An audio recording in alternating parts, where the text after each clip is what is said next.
hal itu membuat aku akhirnya jadi ketempelan juga.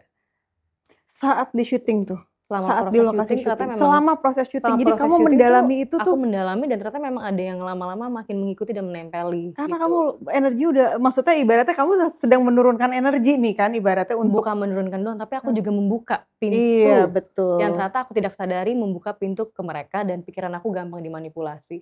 Mhm. Akhirnya pikiran aku juga lumayan berantakan gitu, lumayan hopeless, bener bangun tuh hopeless yang aku rasakan ternyata gitu, dan itu memang efek dari ternyata ketempelan dan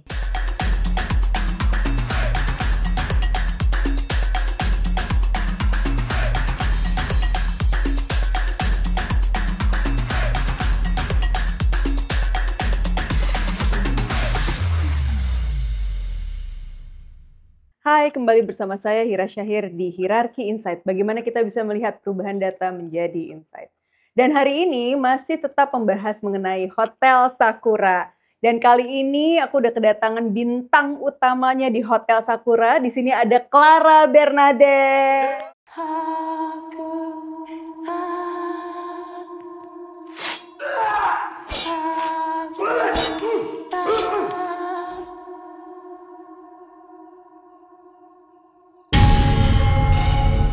Pernah dengar tentang Yomi no Kuni? maksud lo pintu Yomi no Kuni, pintu gerbang ke dunia orang mati. Kita tuh udah ke tempat-tempat mistis supaya kita bisa ketemu sama ibu lo. Tapi nggak ada yang beres kan? Siapa tahu kali ini gue bisa ketemu ibu gue Nit di sini. Hotel kok kayak gini sih? Emangnya ada yang mau nginep?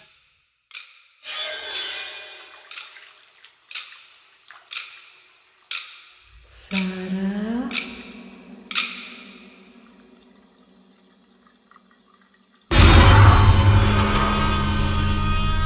Saya Indarto. Selamat datang di Hotel Sakura. Hotel ini hotel yang damai. Sampai datang orang-orang seperti Nona. Happy birthday! semoga gue bisa ketemu ibu gue.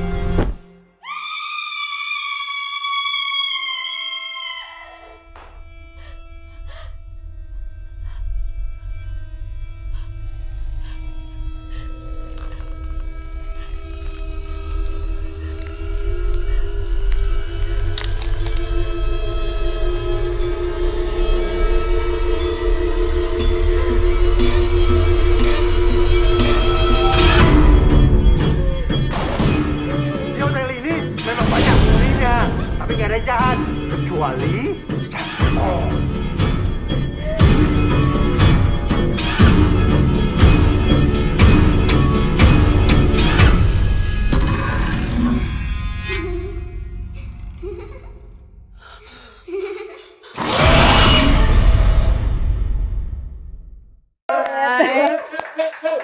Clara, thank you banget udah mau datang ke sini. Terima Thank you kasih banget juga. loh udah datang ke Hierarchy Insight walaupun padat banget ya hari ini. Lumayan, Emosi sudah teraduk-aduk. roller coaster lumayan.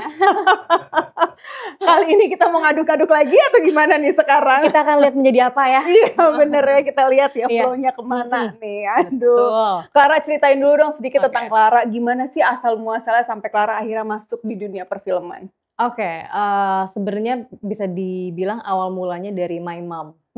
Jadi My Mom itu agensi iklan. Oke. Dia yang scouting, hunting talent-talent gitu. Oke, terus dia akhirnya menghunting anak sendiri nih.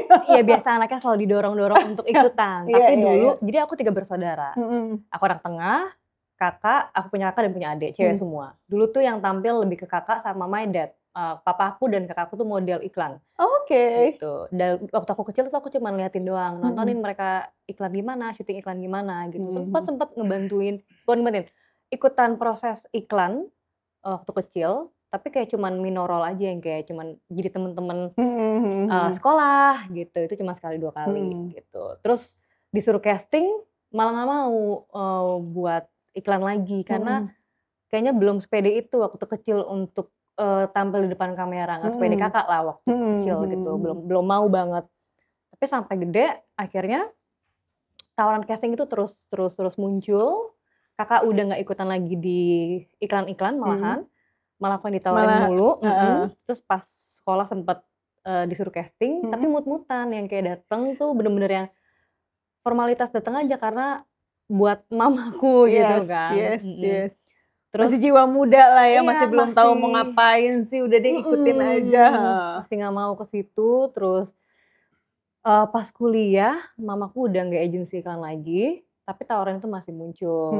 Sampai akhirnya lah di ambang-ambang mau kelar kuliah gitu, itu kan kadang-kadang suka terjadi dilema-dilema anak kuliah ya, mau ambil pekerjaan yang sesuai dengan jurusan kah, atau melenceng nih gitu. Dulu kan ngambilnya hubungan internasional. Gitu. Kepikirannya sih memang mau NGO atau diplomat, NGO lah tepatnya gitu. Tapi karena tawaran casting iklan ini masih ada, akhirnya aku tuh kayak mencoba sebagai ajang pembuktian terakhir kalinya gitu. Kayak kenapa tawaran ini masih ada, oke deh coba ambil. Kalau memang gak keterima, ya berarti memang bukan jalurnya gitu. Sampai akhirnya mengambil kesempatan itu di kuliah untuk casting dan memang ngelakuin yang terbaik. Ternyata dapet. Dari situ jalannya terbuka tuh, lancar. Dan itu iklan pertama aku yang megang director film. Oh, Mas Teddy. langsung. Jadi pas aku lihat hasil iklannya, ih kok keren banget. Dan ternyata memang yang megang director film, jadi emang hasilnya kayak sinematik bagus gitu. Terus tiba-tiba, kok aku lumayan menikmati iklan gitu. Akhirnya ditawarin casting-casting lainnya lagi, keterima. Sampai akhirnya mulai menikmati. Tiba-tiba ada satu kesempatan lagi yang dibuka untuk casting film. Nah itu another level buat aku.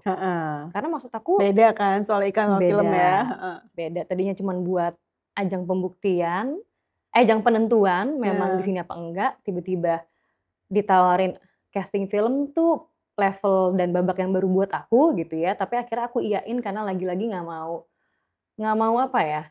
Nggak mau penasaran aja gitu. Terakhir kan masih yang kayak bingung di sini apa enggak. Akhirnya aku ambil sekalian karena udah ngambil kesempatan iklan itu. Ternyata pas film itu casting film memang, jadi di satu tempat itu ada 2 casting film ternyata. Aku casting film buat satu yang A, film A, nggak keterima. Nah itu aku langsung mikir, memang bukan di film nih. Pas mau pulang dipanggil ditodong sama film kedua. Klar, kamu diminta castingan film kedua. Nah aku bingung pas mau pulang. Loh, kok kayak aku kira nggak ada di sini. Tiba-tiba ada another casting. Di castingan kedua pun itulah yang tiba-tiba aku keterima. Langsung jalannya di situ ya. Tapi sebenarnya castingan film pertama aku itu bukan berarti aku juga langsung jatuh cinta ya Kak. Itu aku cuman kayak mencoba dan akhirnya penasaran sama dunia acting gitu. Sampai akhirnya lah udah penasaran di film, udah mencoba film pertama di tahun 2015 dan akhirnya penasaran sama acting. Akhirnya mencoba another casting film tapi nggak keterima. Sampai akhirnya mau kelar kuliah, itu udah diambang mau kelar kuliah. Terus di saat emang aku udah nggak ngikutin casting film lagi, tiba-tiba ada seseorang dari sebuah stasiun film menghunting aku untuk ikutan jadi model video klip. Itu bisa dibilang awal mula aku mencoba dan balik lagi di dunia entertainment sih. Ada new hope aja di situ. Ibaratnya kayak tiba-tiba aku dikasih golden ticket untuk masuk lagi. Akhirnya casting buat model video klip itu dan besokannya langsung berangkat untuk syuting model video klip. Dari situ tiba-tiba langsung ditawarin kontrak untuk film di manajemen. Di manajemen stasiun TV itu. Berapa tahun? Aku mikir untuk mengambil opportunity ini kan berarti kan aku harus yakin sama diri aku. Iya. Karena berapa tahun langsung ya. Iya, kayak apakah aku benar-benar mau di sini apa enggak. Dan aku bilang aku harus menyelesaikan kuliah aku dulu waktu itu. Dan memang momentumnya pas banget. Pas udah mau lulus juga. Akhirnya mengelarkan kuliahku. Tiba-tiba aku approve kontrak di stasiun itu sebagai talent di stasiun televisi itu. Terus sampai akhirnya dapatlah my first role yang memang benar-benar jadi peran utama gitu di series. Langsung series pula langsung series gitu. Dan itu titik awal aku benar-benar menentukan jalan aku memang di acting dan di sini. I think I'm in love with acting. Sekarang udah benar-benar falling in love with acting. Udah dive in sih kayaknya, udah bener-bener dalam sih kayaknya sih. Ngomongin dive in nih, dalam nih, sekarang kita mulai masuk nih ke Hotel Sakura. Wow, langsung ya. Langsung nih ya. Jadi kenapa sih kamu ngambil film horor? Pertama itu dulu. Bisa dibilang proyek Hotel Sakura ini awal-awal aku masuk di industri film. Jadi memang secara pengalaman belum banyak. Terus kedua, dari segi cerita aku suka. Kenapa? Karena aku termasuk salah satu penikmat film horor. Oh, kamu suka film horor? Aku Penikmat gak suka. lumayan. Terutama aku penakut. Ya kayak film horor Indonesia dan film horor Jepang. Pas banget dong. Itu. Oke.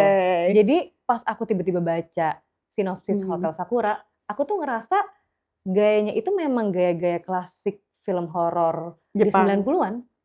Gitu yang kayak seperti itu gitu vibe-nya.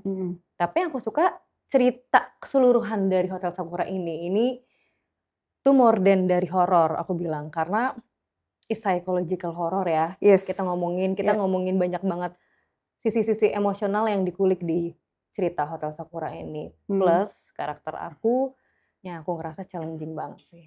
Karakter kamu sih luar biasa banget ya. Aku ngomong aja berat nih kayaknya. Challenging banget sih kayaknya udah mulai ya, udah mulai deep. Udah mulai kayak pas nginget-nginget tuh langsung ke throwback gitu ya, cara aku ke flashback pas aku memainkan karakter aku Sarah namanya di Hotel Sakura tuh memang capek banget aja sih.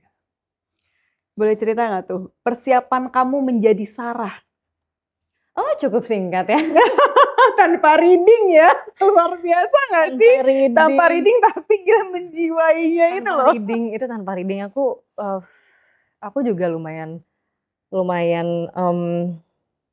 bingung sih waktu itu gitu, kayak untuk waktu yang super singkat dengan karakter yang super kompleks dan super berat menurut aku. Ini karakter yang sangat depresif untuk aku mainkan gitu. Mungkin karena memang karakternya berat dan persiapannya super singkat gitu. Itu yang membuat aku jadi makin stres bawa ini gitu. Tapi thanks to our director Mas Christo Damar Alam. Dia waktu itu kasih satu cara yang sangat menurut aku efektif, efisien, biar aku bisa langsung masuk ke karakter itu dengan mudah dan cepat gitu. Boleh di-share? Oke, akan aku share. Jadi cukup aku suruh baca full skripnya sampai benar-benar tuntas. Terus kita akan ada diskusi mengenai karakter. Tapi pas diskusi tentang karakter ini sama Mas Christo itu bukan sebagai Clara. Langsung jadi sebagai aku datang sebagai Sarah. Kayak dia benar-benar nanya, gimana kehidupan kamu nyari apa, kayak siapa papa kamu, apa yang kamu cari di sini. Akhirnya dengan gitu kan aku datang memang sebagai Sarah dan aku harus bisa menjawab. Dengan bisa menjawab berarti aku sudah mendalami karakter aku sendiri. Itu yang akhirnya aku pelan-pelan dive in ke karakter aku. Kamu tapi kayaknya dive ini terlalu terlalu deep kayak hampir gak bisa napas sih, tepatnya gak bisa muncul lagi ke permukaan. Karena lumayan dive in. Kalau teman-teman nanti nonton ya Hotel Sakura, ini karakternya Sarah ini ada sebuah seorang ya, maksudnya sebuah karakter yang sangat dalam ya. Sangat dalam, sangat depresif. Lapisan emosinya lumayan banyak banget ya. Tapi di sini Clara bisa membawa karakter tersebut dengan sangat seolah-olah emang benar-benar depresi. Emang depresi sih jujur. Jangan depresi beneran. Depresi beneran ya itu. Nggak, tapi aku benar-benar merasakan apa yang Sarah rasakan. Maksudnya bisa dibilang untuk memainkan karakter Sarah ini aku harus membuka diri aku untuk berani fragile. Yes. Kenapa? Karena Sarah ini adalah tipe karakter yang sangat sensitif. Dia introvert, dia sangat tertutup, dia sangat pendiam. Teman dekatnya pun cuma satu bisa dibilang, si Taskia Namia ini sebagai Nida kan. Itu teman satu-satunya yang diandalkan. Dia hidup cuma bersama bapaknya yang udah sakit-sakitan juga. Ibunya meninggal waktu di SMP. Padahal dia paling dekat sama ibunya. Dan dia membawa rasa bersalah itu membawa rasa bersalah karena ibunya meninggal.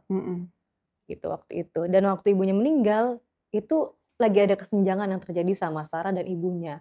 Itu yang membuat dia sangat menyesal kenapa di saat kejadian itu malah yang terjadi ada kesenjangan itu. Itu Jadi yang dia terus akhirnya dia membawa perasaan bersalah membawa itu ya. perasaan bersalah itu yang akhirnya membawa luka yang sangat dalam dan dia ngerasa memang belum ada yang kelar dalam dirinya.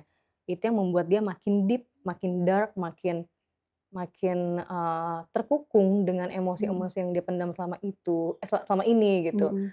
Dan aku secara pribadi juga memiliki apa ya, hal yang relate dengan si Sarah ini tentang kehilangan. Dan aku Mhm. tahu banget yang namanya kehilangan seseorang yang paling dia sayang, itu memang gak enak banget gitu. Rasanya memang kalau kita bisa turn back the time untuk spending time together sama orang yang kita sayang, itu yang mungkin akan aku lakukan gitu. Untuk sekedar meluk, sekedar ngobrol, itu yang pengen dilakukan banget. Jadi aku paham banget apa yang Dirasakan Sarah sama ini Sarah. rasakan gitu. Makanya akhirnya ranah emosional pribadi aku pun juga akhirnya terpancing buat memainkan karakter Sarah ini gitu.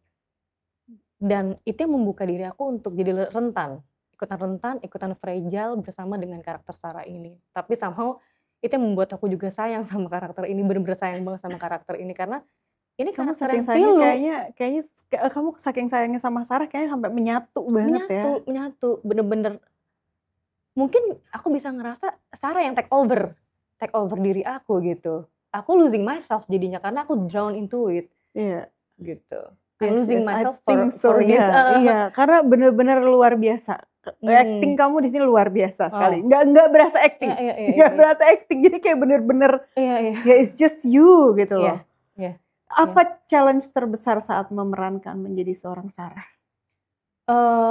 Untuk aku sebagai pemain gitu ya, mungkin untuk being fragile gitu ya, untuk, menjadi rentan, memang salah satu tantangan terbesar sendiri karena aku gitu sebagai pemain harus membiarkan diri aku untuk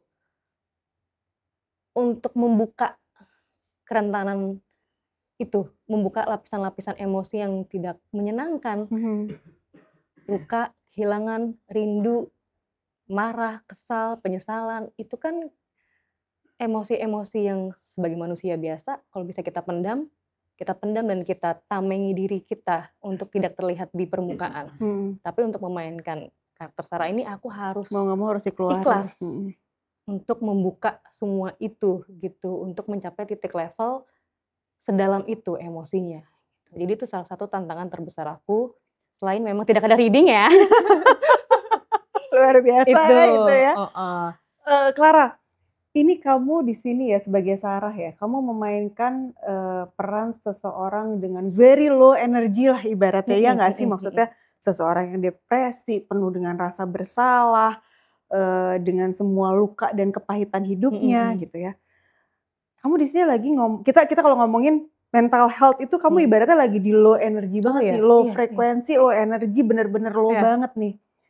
Terus tapi ini syuting tentang film horor. Iya.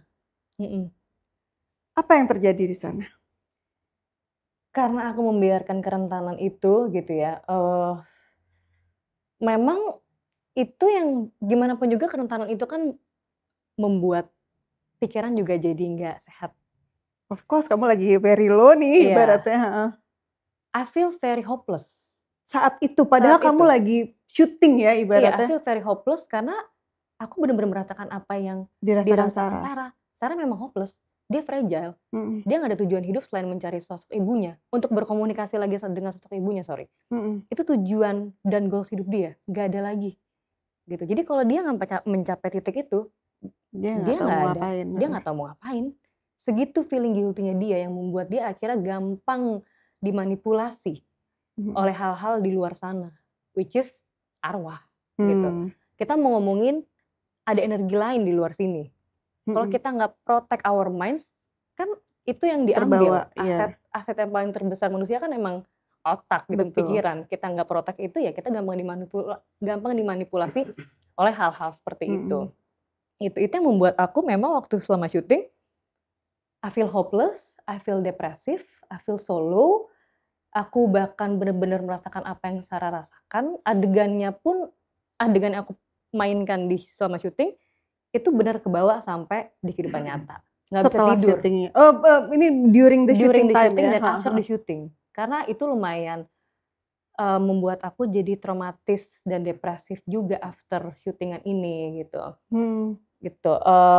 Efeknya ternyata lumayan segitu kenanya ke aku gitu. Itu yang membuat aku secara mentally, physically dan pikiran kena dan gak tenang gitu. Akhirnya ternyata waktu selama aku syuting ada orang yang bisa ngeliat dan dia bilang memang hal itu membuat aku akhirnya jadi ketempelan juga.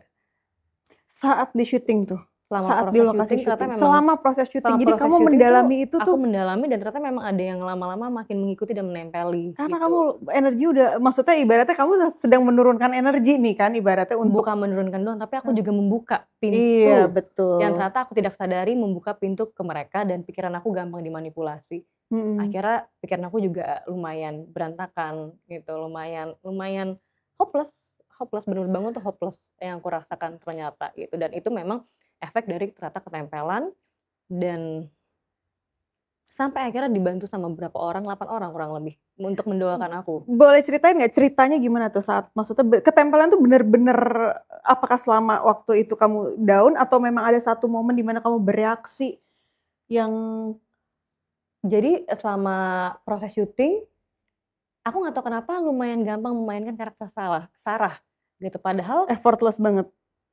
bisa dibilang jadi lumayan effortless gitu. Aku nggak tahu kenapa Saking udah gitu. mendalami banget kamu, Saking saking udah mungkin menyatu udah banget dive ya? in ke karakter itu secepat itu gitu. Dan mungkin kalau kita mau ngomongin di luar dari karakter juga ya, lokasinya pun sendiri kan juga udah sangat mencekam. Kita syuting kebetulan di tempat historical place-nya. Betul. Tadi kan maksudnya ngobrol sama Mas Kristo juga ya. Kita juga ada apa namanya episode berikutnya, episode sebelumnya ini kan ada sama Mas Kristo tuh. Mas Kristo kan cerita nih bahwa di Hotel Sakura ini dia sebenarnya terinspirasi dari entitas yang beneran memang ada di hotel itu. Dan hotel gitu. itu memang kita syutingnya di situ. Jadi bener-bener memang di Memang tempat yang itu. memang ada entitasnya Entitas itu. gitu. Wow, oke. Cukup berani ya. Luar biasa. Jadi kayaknya kita Aku tuh kayak agak-agak sesak napas langsung ya. Kayak gitu. kita syuting sambil uji nyali tepatnya gitu. Satu syuting sambil uji nyali di saat kamu sedang depresi ibarat itu. Di Kamu saat sedang membuat aku diri dapet kamu karakter depresi, iya, kamu gitu. membuat diri kamu depresi ibaratnya Slow gitu kan. itu gitu. Itu wow. lumayan. Itu berat Untuk banget saya sih masih di kayaknya. sini, Iya bener, aduh. Nah, saat waktu yang tadi kita balik lagi ke yang ketempelan itu, gimana ceritanya? Jadi mungkin dari karakternya juga sudah membantu aku untuk menjadi rentan, ditambah lokasinya sendiri kan memang asal usul sejarahnya si entitas itu gitu. Jadi gimana pun juga kita nggak bisa membohongi bahwa Ada. energi itu jadi gampang memasuki Betul, aku pasti. gitu. Itu yang membuat aku akhirnya selama syuting memang akhirnya I feel hopeless, I feel so low. Aku juga jadi gampang lumayan bengong bawaannya gitu. Aku juga jadi susah tidur. Jadi memang cara pikiran, mental, fisik tuh udah abis banget gitu. Sampai akhirnya tiba-tiba ada satu kejadian. Ini kita lagi break syuting, padahal break syuting. Terus waktu itu Taskia memang lagi capek pas break, terus dia panggil tukang pijit aja gitu. Ternyata tukang pijit itu bisa melihat. Oke. Gitu. Jadi pas aku lagi main ke kamarnya, ketemu sama tukang pijit ini, terus tukang pijit ini langsung ngomong, ada yang aura nggak enak. Ngikutin. Pertama oke. dia bilang kayak aura kamu nggak enak deh, energi kamu nggak enak gitu. Aku agak kaget digituin karena kita nggak kenal, tiba-tiba aura lo nggak enak, kenapa nih, ada masalah apa gitu, kenapa ya gitu. Terus dia bilang kamu perlu dibersihin. Aku bingung karena maksud aku adalah orang yang cukup logis sebenarnya. Tiba-tiba dibilangin kayak gitu tuh nggak masuk akal buat aku. Apa yang harus dibersihin gitu? Ya aku punya Tuhan gitu kan. Kenapa gitu? Terus sampai akhirnya udahlah dia mulai bener-bener megang aku, doain aku, Taskia juga ikutan doain. Terus aku waktu itu bawa asisten aku juga ikut doain sampai kurang lebih 8 orang dengan beragam agama. Ya server. Beragam server mereka doain. Tapi di situ aku doang yang nggak bisa doa. Kamu nggak bisa membaca, maksudnya dalam arti dalam I don't know how to pray. tiba-tiba out of nowhere kayak berdoa deh, Clara bantu berdoa. Aku kayak gimana? Lupa. Kayak blank. Terus kebetulan memang ada satu pemain yang memang kepercayaan server lah. ya server sama aku. sebenarnya dia satu-satunya yang lumayan sangat bisa membantu, karena aku mengerti kan, aku mengerti.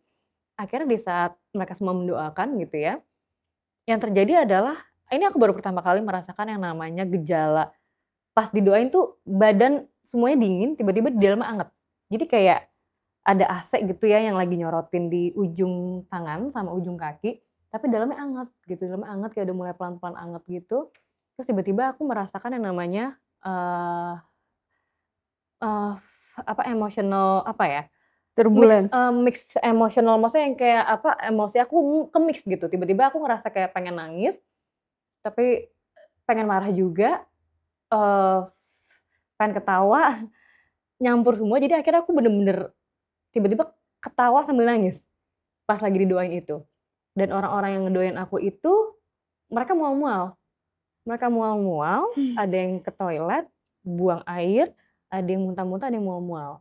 Karena ternyata aku nggak bisa mengeluarkan, tapi akhirnya ketularnya Ini ke mereka, ke transfer ke mereka. gitu. Tapi dari situ memang aku ngerasa lebih alive. I feel more alive setelah Kayak balik lagi This Is Me. pelan-pelan balik ke jati diri aku gitu. Selama ini kayak aku kemana gitu. Aku lumayan jadi bisa sadar gitu. Disitulah aku baru merasakan yang namanya, wow, ini something new for me. Dan ini yang namanya ketempelan ya, gitu. Itu baru ketempelan loh. Gimana orang yang kerasukan? Aku nggak bisa ngebayang. Karena aku ketempelan aja kadang-kadang. Dan itu kamu nggak sadar ya? Maksudnya dalam artian sadar. Kamu dalam artian tetap aware seperti biasanya, tapi nggak aware. Aku tuh nyebrang jalan, aku nyebrang aja Kak. Oh my God, oke. Kayak emang robot. Feel hopeless. Mungkin kalau tiba-tiba aku lagi nyebrang ada mobil ketabrak, bisa tetap syuting ya, maksudnya tetap kamu menjadi Sarah, syuting sebagai Sarah itu tetap bisa berjalan, jadi udah kayak flowing aja gitu. Jadi kayak aku ngerasa memang proses syuting dan proses nggak syuting aku itu sama aja, karena aku ngerasa ya memang aku sama you are Sarah. Karakternya itu I am Sarah gitu, dan lokasi kita syuting sama tempat kita tinggal kan emang seberang-seberangan. Jadi kalau memang kita syuting di tempat yang memang bersejarah banget, ada entitas itu kan energinya pasti masih kerasa ke seberang ya Kak ya. Jadi aku ngerasa nggak ada break di diri aku juga gitu. Itu yang ngebuat aku juga akhirnya yang nggak ada jeda untuk kembali ke diri aku. Itu sih, jadi lumayan pengalaman spiritual yang baru buat aku. Pertama kalinya terasa Pertama ini, kali. Maksudnya Clara kan udah pernah film horor beberapa ini itu, this is the most. Ini doang sih sebenarnya. Ini doang yang aku bener-bener ngerasain yang namanya ketempelan, aku digangguin sepanjang syuting, aku nggak bisa tidur. Bener-bener masuk ini nih. Aku bener-bener memasuki sebuah kehidupan yang aku bingung antar dunia nyata sama dunia enggak. Itu bener-bener sesuai Udah nggak apa tahu di yang mana ininya ya. Sarah rasain. Aku nggak bisa membedakan karena aku selalu digangguin. Kadang-kadang kebangun, tiba-tiba digangguin. Digangguinnya kayak apa? Jadi ini pertama kali aku nyampe di hotelnya aja nih, hotel penginapannya gitu ya. Padahal bukan hotel yang syuting ya, bukan hotel Sakuranya yang Bukan. kita untuk syuting itu ya. Hotel seberang tempat kita syuting lah gitu. Seberang hotel Sakura lah tepatnya gitu. Aku baru nyampe gitu. Kita memang pas nyampe lumayan malam waktu itu, aku nyampainya udah sekitar jam 7-an, mungkin udah jam-jam malam. Dan itu udah capek, harusnya tidur. Tapi karena besokannya aku ada tanggung jawab untuk Baca diskusi sama Mas Kristo, ngebedah karakter. Akhirnya pas udah rapi-rapi, barang segala macem, aku duduk di kasur gitu ya sambil baca-baca lagi skripnya aku bedah gitu. Asisten aku udah tidur duluan. Aku bedah, berarti kan aku bener-bener ngebaca, ngeruntut dari awal sampai akhir. Sebenarnya kan kalau kita mau ngomongin ceritanya Hotel Sakura sendiri secara sinopsis, itu sebenarnya udah ngeri aku ngerasa. Udah merinding. Dan di saat This aku is very baca, psychological horror, soalnya bukan sangat horor-horor psychological. semata horor gitu, karena ada psychological yang terbawa muatannya di sini saat ya. ngebaca ceritanya. Jadi pas aku ngebaca ceritanya tuh imajinasi aku juga udah bermain lah gitu. Di saat imajinasi itu mulai bermain, Terbawa udah mulai sama ceritanya ya pada saat terbawa baca banget. skrip. Pas baca tuh udah langsung imajinasinya udah liar. Itu kan pas kayak gitu kan akhirnya hawa di kamar juga gak enak. Hawa di kamar udah gak enak, vibes-nya pun udah nggak enak, udah berubah lah gitu. Aku ngebaca sampai kurang lebih jam 2, jam 3-an udah nggak kerasa. Karena aku ngerasa vibes-nya udah nggak enak di kamar aku sendiri, akhirnya aku yang memutuskan untuk kayak, udah kali ya bacanya, tidur kali ya, yuk gitu kan. Aku tutup buku skrip aku gitu ya. Aku taruh di sebelah, di meja sebelah kasur. Di atas selimut aku tuh bener-bener tiba-tiba ada rambut. Di bawah si buku skrip tadi? Berarti selama ini di bawah buku skrip kan gitu, aku gak sadar. Aku baru ngehnya pas aku taruh skrip, terus aku kaget gitu. Lagi-lagi karena aku orangnya logis, jadi aku pegang aja rambutnya, aku pegang aja. Rambut kayak rambut biasa gitu? Jadi rambutnya itu sebenarnya kayak, dia kayak rambut yang dicabut paksa dari akarnya. Oh, masih ada kulit-kulitnya gitu? Masih ada kulit kepalanya gitu. Itu rambutnya lumayan panjang dan rambut tua. Rambut tua tuh kayak udah beruban gitu. Yang bukan satu helai berarti? Berarti memang ada berapa helai. Oh. Ada, ya aku gak ngitungin ya, karena aku juga cuman yang, apa ini gitu kan. Aku gini. Kayak extension gitu kali ya? Tapi bukan? Tapi kayak kekelupas gitu. Karena ada dari kulit kepalanya. Jadi kayak kulit kepala yang udah ngelupas. Tapi bersama rambut-rambut, aduh. Rambut-rambutnya gitu loh. Jadi sama, aku juga jadi gak enak. Ini kenapa? Aku bayangin, aku tuh kalau cerita gini ya kayak, aku langsung merinding. Itu tuh memori yang gak enak buat aku sebenarnya.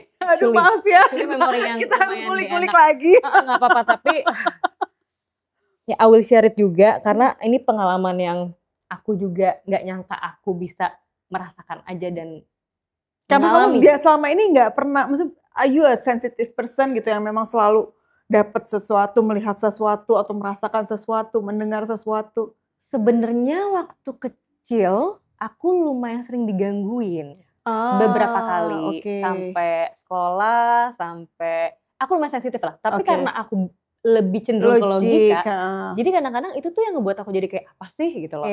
Jadi nggak yang takut, lebih yang kayak, apa tuh? Kok gini sih?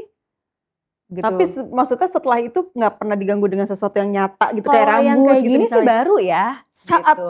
Ini ya Hotel Sakura nih ya. Pas lagi syuting hotel ini, jadi kayak bener-bener aku yang memegang fisik gitu tuh, ya baru di saat pengalaman ini gitu. Pas aku pegang rambutnya, aku kan karena logika balik lagi, aku akhirnya memegang rambut aku sendiri gitu, kayak rambut gue kali rontok, enggak. Kan itu warnanya uban.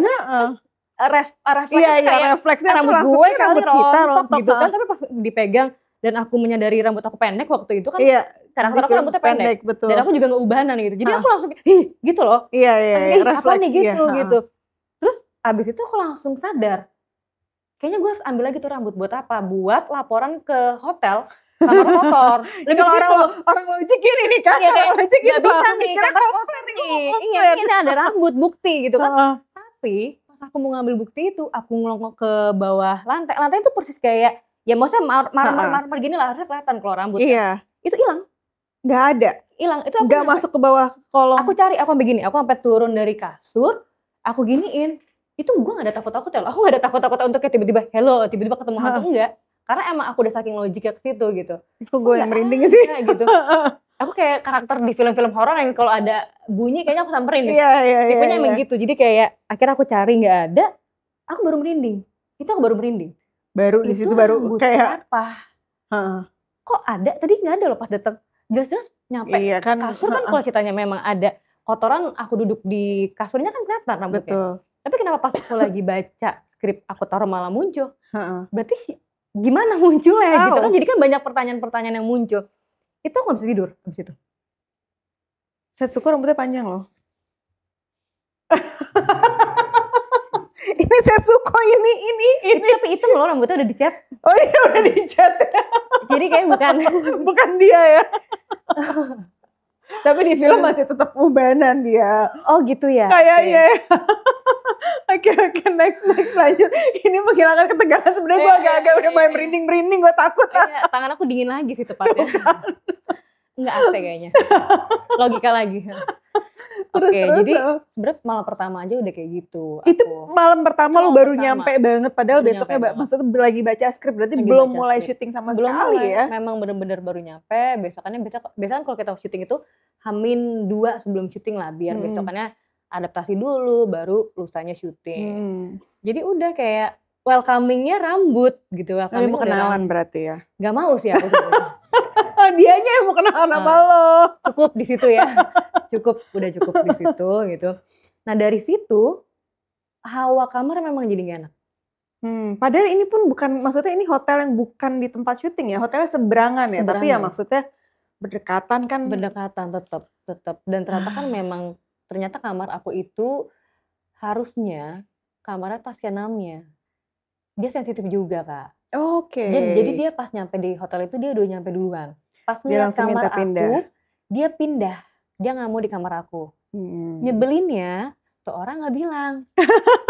Jadi saya yang Nah coba buntu. Kia, ini gimana Kia? Gitu. Jadi pas aku udah pindahin barang-barang situ dar gitu, dia dengan santainya ngomong, oh iya Clar, itu harusnya kamar aku loh, kamar gue loh. Hah? Iya gue gak mau di sana, soalnya kan gue sensitif, jadi gue mau nyari kamar yang deket lift. Jadi kalau ada apa-apa gue gampang deh larinya ke lift. Sedangkan kalau kamar aku, keluar lift nih, lurus, mentok, kiri, mentok, Oh my god, kiri. jauh. Jadi mau gimana kaburnya? Ya bingung sih, pasrah, tepatnya kalau ada apa pasrah gitu. Itu bener-bener jadi secara kamarnya Jarak, jauh, iya. kelembapannya juga lembab, udaranya gak enak. Gitu, akhirnya aku dapet yang kamar itu. Selama syuting kamu 1 bulanan itu, ada kejadian apa lagi? Ini yang core memori ya. Salah satunya kan itu. Terus ada kejadian juga satu di kamar, kan selain ketempelan tadi ya. Satu di kamar lagi, satu lagi di lokasi syuting. Gitu. Kalau yang di kamar, jadi ini udah hari-hari. Oh ini di luar si rambut yang tadi? Di luar si rambut tadi kan, rambut hari tadi kan pertama welcoming banget. kan. Ini ada penutupan. Anjir, gitu Kayak kali aku ya. di sini gitu. Pas mau penutupan ada lagi gitu. Pas udah mau kelar syuting, Oke. dia kayak ada mau say farewell mungkin atau goodbye ya. Jadi aku diuji coba lagi gitu, diuji lagi di kamar itu. Apa lagi kali gitu. ini?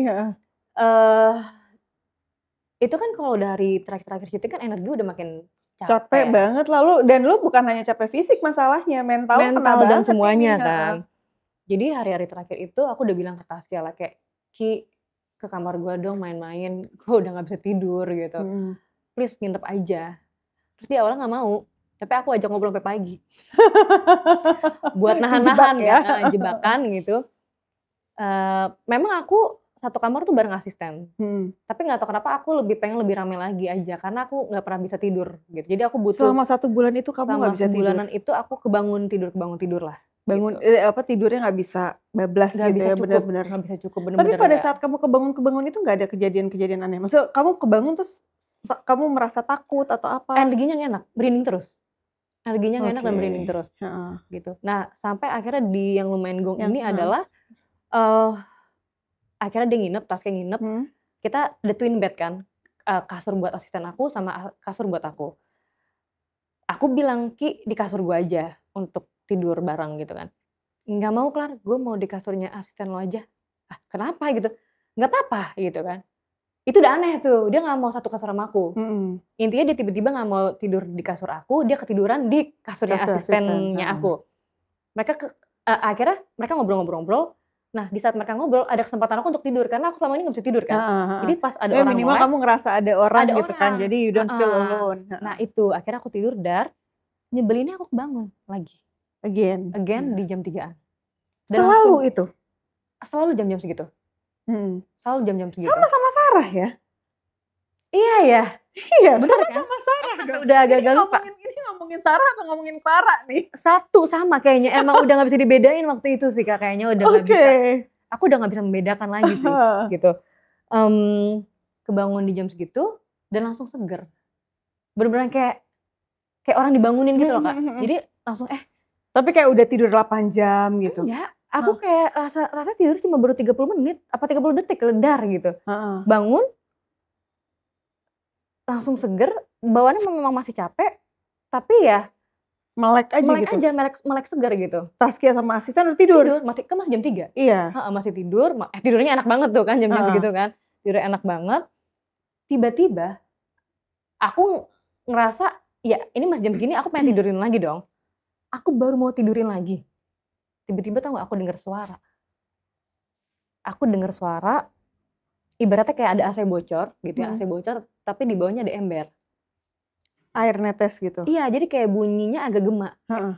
tes gitu, tapi kayak gema, teng gitu, Iya. tes gitu, tes gitu. Itu balik lagi sebagai orang yang logis, aku malah mencari tuh sumber bunyi Oh, itu. ada yang bocor nih gitu. Aku kayak cuman ngomong aja gini kayak, "Itu bunyi apa ya? Itu bunyi apa sih? AC-nya bocor terus aku begini, enggak kok," gitu. Heeh. Karena aku udah hawanya nggak enak, aku bangunin dong orang-orang biar bangun kan, Mhm. hello biar pada bangun gitu kan, biar aku nggak sendiri yang dengerin. Nggak ada yang bisa bangun. Aku udah Dua-duanya teriak-teriak, aku sama udah teriak-teriak, heeh. "Ki, Ki," aku manggil asisten aku juga kan, "Bangun, bangun, bangun," gitu kan. Itu bener-bener Tasya nggak bangun sama sekali, asisten aku bangun tapi cuman gini doang nih. Dia tidur, dia ngebelakangin aku kan, dia Heeh. gini tidur terus kayak gini doang. Tapi matanya nggak melek, Nggak melek. gini doang. Itu coba cek, ada bunyi apa? Dia cuma gini doang. Tidur lagi. Itu tidur lagi dan aku tuh udah nge-freeze, aku udah Heeh. nggak bisa bergerak, badan aku nggak tahu kenapa, udah kayak gue juga takut nih kalau nyamperin sendiri gitu, tapi penasaran gitu. Terus ternyata pas aku ngelongokin lagi, tau nggak? Itu ternyata pintu kamar mandi kebuka pelan-pelan. Kebuka pelan-pelan. Pintu kamar mandi kebuka pelan-pelan. Heeh. Tapi bunyinya aneh kayak, Jadi kayak ada yang ngebuka dari dalam gitu. iya kali ya mungkin gitu. Jadi bunyi dari yang kayak tek tek pas aku lihat, lama-lama jadi nyek. Itu udah gak lucu banget. Oh. Itu pas dia bukanya kayak udah mulai Tunggu dulu, ngek gitu. kayaknya gue jadi merinding sih. Itu aku nyalain TV kenceng-kenceng. Bodo amat, gue udah gak mau dengerin itu, gue gak mau lihat kanan kiri, aku cuma ngeliat ke TV. Itu aku udah bener-bener gini. Itu udah hopeless, udah bener-bener pasrah Kak. Ini aku ngomongin karena masih deg-degan dan aku nunggu sampai daylight. Jadi kan aku jendelanya agak Akhirnya buka nggak dikit. bisa tidur kamu tuh sampai Sampai pagi, sampai sampai jam 5-an mungkin ya. Itu aku bener-bener gini nih, udah kecapean. Gitu, ya tiba-tiba aku ketidur dar gitu kan mbak, gitu kan gak lucu. Jadi aku bener-bener menjaga diri aku untuk stay awake. Dan mereka dengan pulasnya. dengan Sleeping Beauty-nya bangun-bangun dengan ya udah kayak good morning. Sedangkan aku udah kayak zombie, udah kayak bener-bener kurang tidur nih gitu. Itu aku udah penghabisan banget sih. Wow. Itu farewell-nya ya. Itu udah hari-hari terakhir loh dia begitu. Hari-hari terakhir aku ngerasa bener-bener kok gak kelar-kelar ya gitu. Teror. Jadi ini teror yang real ya. Teror real selama syuting ya dalam artian ya. Selama syuting gitu. Dan belum lagi di lokasi syutingnya kan. Lokasi syuting apa yang terjadi? Di lokasi syutingnya tuh ini kan kalau dari informasi dari Mas Christo itu kan ada beberapa entitas ya, tapi yang diangkat adalah entitas yang Jepang ini kan gitu. Iya. Sempet gak sih entitas-entitas ini mengganggu atau bukan mengganggu, mungkin lebih menampakkan diri kali ya? Mungkin salah satu dengan yang kayak rambut aja menurut aku tuh udah ganjel banget ya. Rambut yang di tempat kamu, ya. Kasur itu kan. Kita kan gak tahu itu. Ada juga kan yang rambut merambat itu katanya di lokasi syuting. Nah, itu gimana ceritanya tuh? Aku gak ngeliat kebetulan.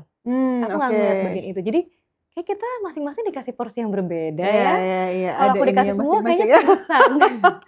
Cukup sudah gitu. Aku sih untungnya gak ngeliat yang di lokasi syuting. Tapi di lokasi syuting ya aku dapetin pengalaman yang lain. Yang akhirnya itu impact-nya ke sound. Banyak banget kebocoran-kebocoran yang terjadi. Kebocoran itu karena teknis kah atau? Bisa dibilang ini anak soundnya memang anak sound yang sangat detail dan sensitif sih Kak. Jadi nggak mungkin ya kayaknya kalau mereka tiba-tiba ngerasa ada yang bocor, itu langsung ketangkep gitu. Dan ada satu scene memang bunyi ganjel ini memang langsung ketangkep. Yaitu di pas banget di hotel ini di lantai 2-nya yang memang entitas si setan Jepang ini. Gitu. Karena kan tiap lantai katanya beda. Betul. Dan yang paling powerful memang di lantai 2 si setan Jepang ini. Dan itu yang benar-benar tertangkap di anak sound. Dan itu yang mengganggu aku selama proses adegan. Dan itu adegan yang krusial. Bukan krusial, emosional buat karakternya Sarah. Karena di situ dia akan bertemu dengan sosok ibunya gitu. Jadi takut spoiler ya. Pokoknya ya kurang lebihnya lah ya. Scene itu Mau dia tahu kayak, detailnya nonton aja ya teman-teman. ya, tapi itu memang vibes-nya beda sih Kak di lantai 2. Dan di adegan itu aku ngerasa memang gelap banget dan bawaannya hawanya itu apa ya, ada grudge, apa ya, ada dendam, apa sih kayak Marah. ada grudge, marah gitu. Hawanya udah nggak enak, ditambah pas aku adegan sama ibu itu yang sangat emosional. Lucunya adalah aku nyamperin ibu di depan gitu. Ibu itu harusnya nengok di saat waktu yang tepat, tapi nggak tahu kenapa ibu aku ini nengoknya kecepatan mulu. Karena dia bilang dia udah denger langkah kaki aku. Padahal kamu belum nyampe. Padahal ceritanya gini, aku pace-nya gini. Tapi dia ngerasanya udah kayak gitu. Dia mendengar pace yang berbeda. Iya.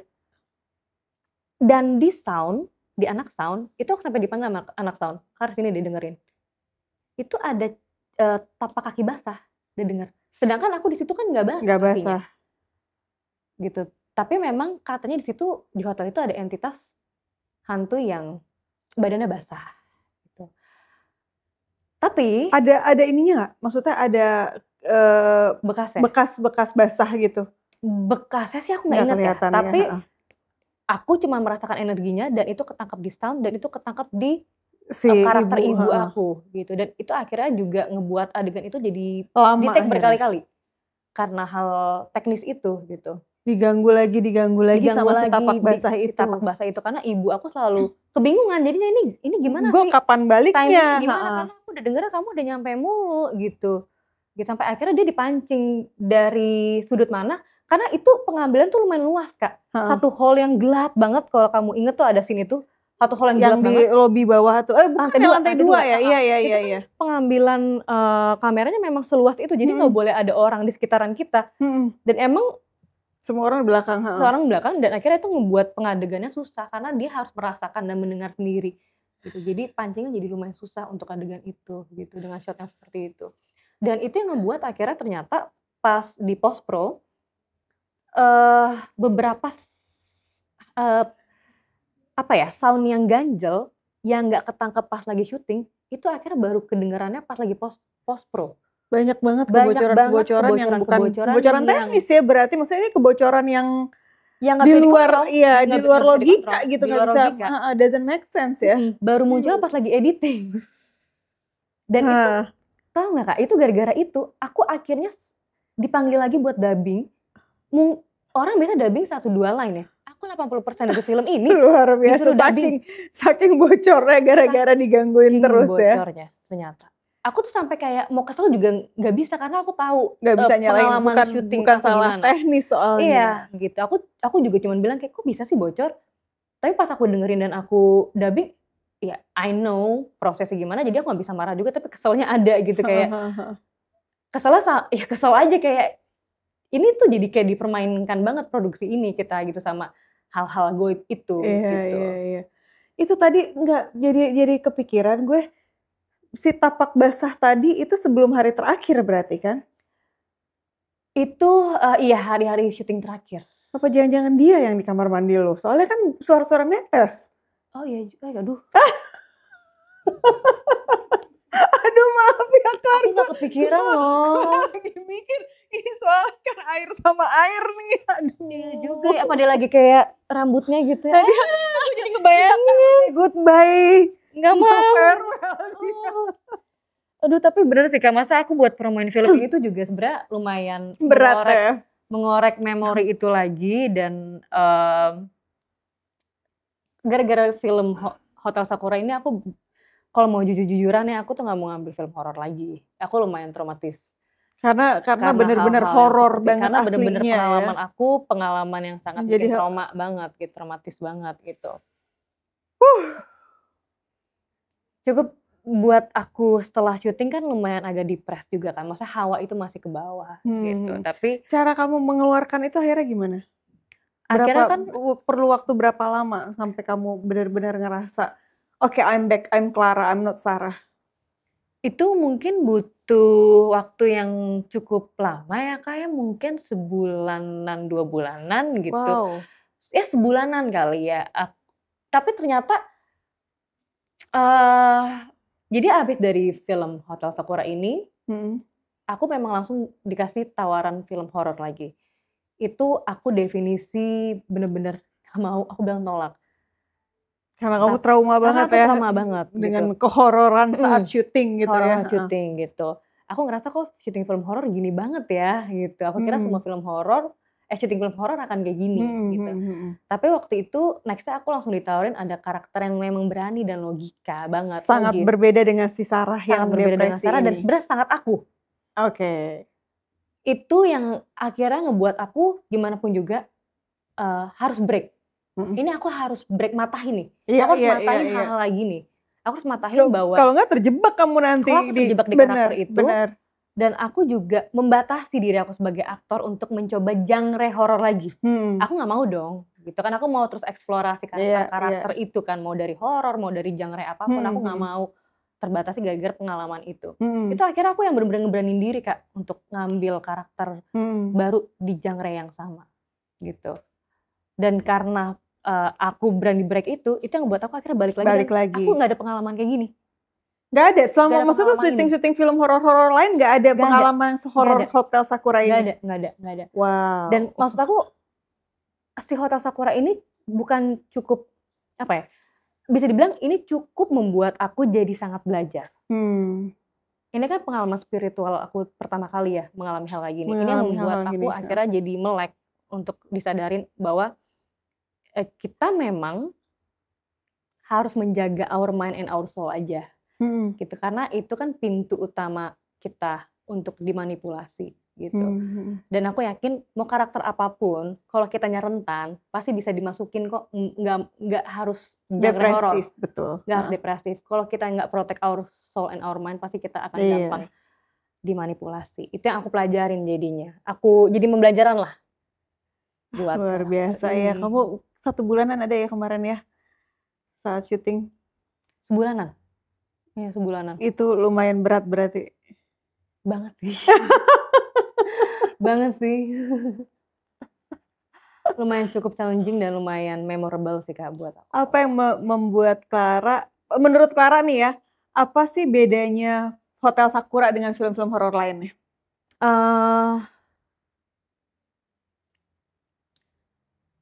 Aku bisa bilang memang ini semua dimulai dari inti ceritanya Sarah sih. Gimana di sini tuh lebih apa ya? Aku ngeliat cerita ini lebih dalam, lebih kuat sisi emosional ceritanya dibandingin horornya gitu.